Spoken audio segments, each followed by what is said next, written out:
Dengarkan para suami, karena saya pun suami. S U A M I. S ini yang harus dimiliki oleh suami. Apa S-nya? S ini sabar. Bapak-bapak mesti banyak sabarnya. Suami banyak sabarnya. S belum ada rezeki rasanya Pak, sabar. Istrinya agak-agak marah-marah sedikit karena dia capek. Urusan dia sumur kasur dapur, lalu tersungkur tak tentu zuhur, akhirnya masuk kubur. Meradanglah istri, dia capek begojo, tolonglah sesekali. Apalagi anak pula rapat, yang satu digendong, yang satu umur 5 tahun dipegang, mengandung 2 bulan 3 bulan masih berisi, selemuh dia menaju lagi, goreng-goreng juga, omak hebat juga pula. Anak digendong, yang ini dipegang, yang satu dalam perut, bisa pula membalas messenger masalah menjawab Facebook orang. Kaki mengepel tangan, itu hebat omak-omak tuh. Makanya suami sabar hadapi. Itu yang pertama. Innallaha ma'as-sabirin. Sesungguhnya Allah menyukai orang-orang yang sabar. Sabar. Hendak kuat kesabarannya mengajarkan istrinya, mendidik istrinya. Kenapa?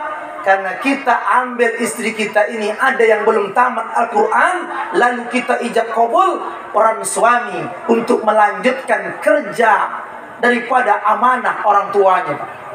Kalau ada bapak-bapak, ibu-ibu, dulu waktu nikah, pas kita nikahi Pak, istri ini, pertama, istri kita sudah pandai sholat, kita nikahi dia sudah pandai, udah tamat Al-Quran, kita nikahi kita tak perlu nyuruh dia lagi pakai jilbab karena dia sudah paham, kita nikahi dia sudah pandai menjaga kehormatan dirinya. Berbahagialah bapak ibu dan berterima kasihlah kepada mertua kita.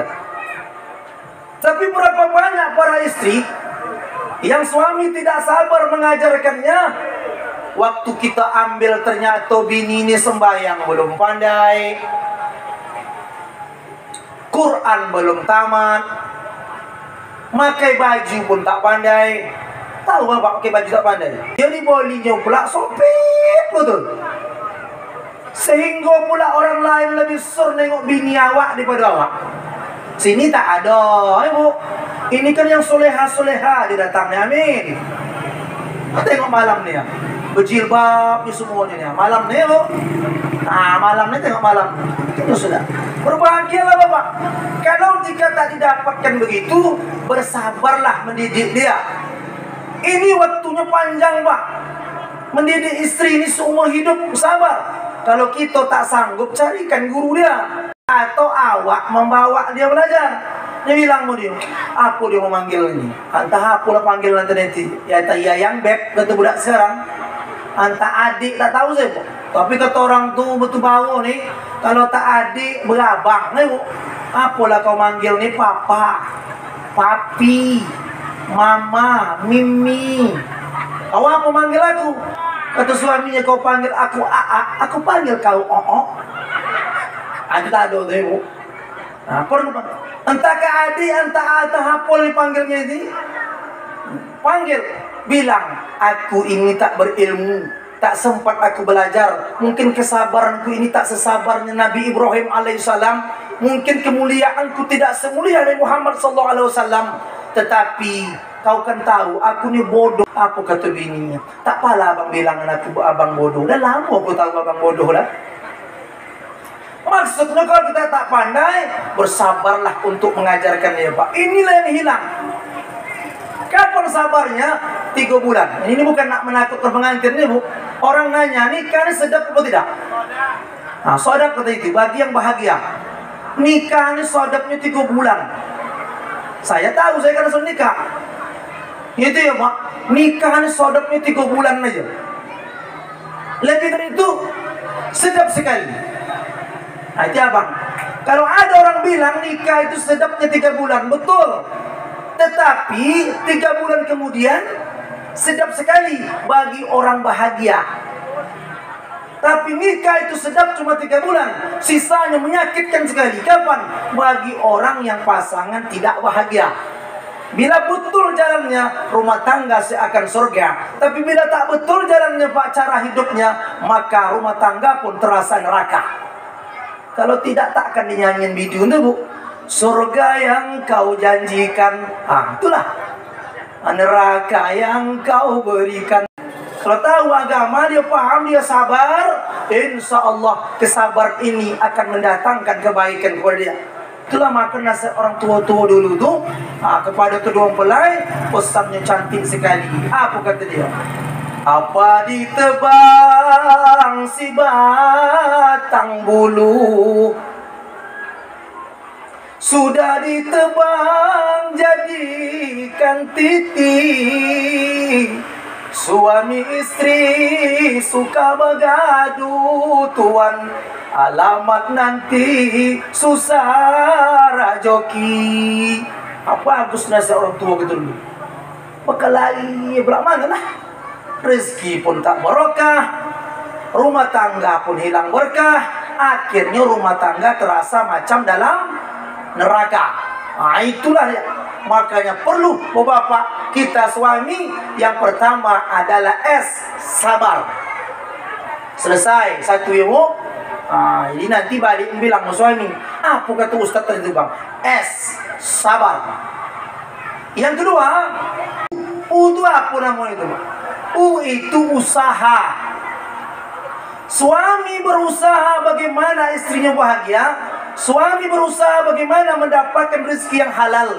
Jangan cari rezeki yang haram. Jalannya haram. Kenapa? Masukkan kepada rumah tangga kita rezeki yang haram. Apalagi subhat, dimakan oleh istri, dimakan oleh anak. Lalu makanan itu akan menjadi daging. Lalu jantung akan mengumpah darah itu, menembakkan ke otak. Maka otak akan berpikir yang haram-haram. Badan yang masuk makan yang haram akan malas beribadah. Itulah maka kenapa jangan dimasuki haram.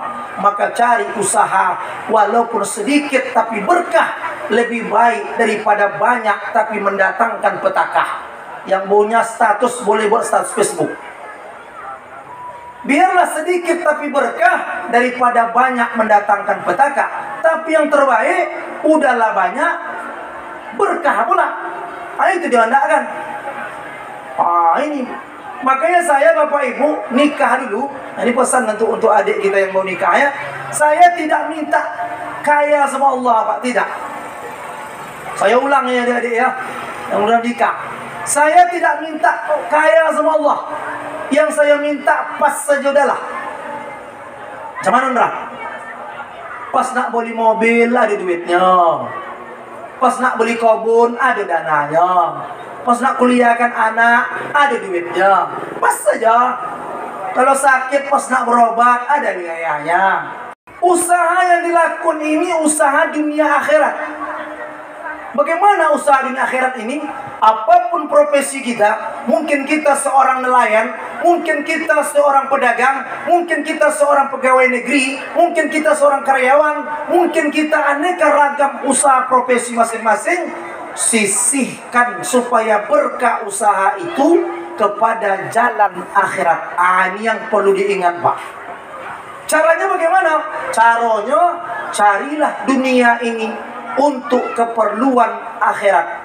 Jangan cari dunia hanya untuk keperluan dunia juga. Cari dunia ini untuk keperluan akhirat. Maknanya kita cari dunia ini untuk kemudahan urusan kita dunia, tetapi jangan lupa sisihkan sebagian untuk menolong agama Allah. Caranya bagaimana? Kalau Allah beri rezeki, sisihkan sebagian, ada jalan untuk sedekah, anak yatim, fakir miskin, supaya berkah usaha ini. Itu hebat. Kita punya rumah makan hebat, terkenal, mewah.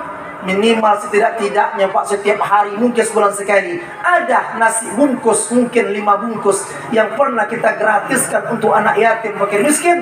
Datang berkah. Kenapa? Karena yang dicari ini bukan hanya untuk keperluan dunia, tapi juga akhirat.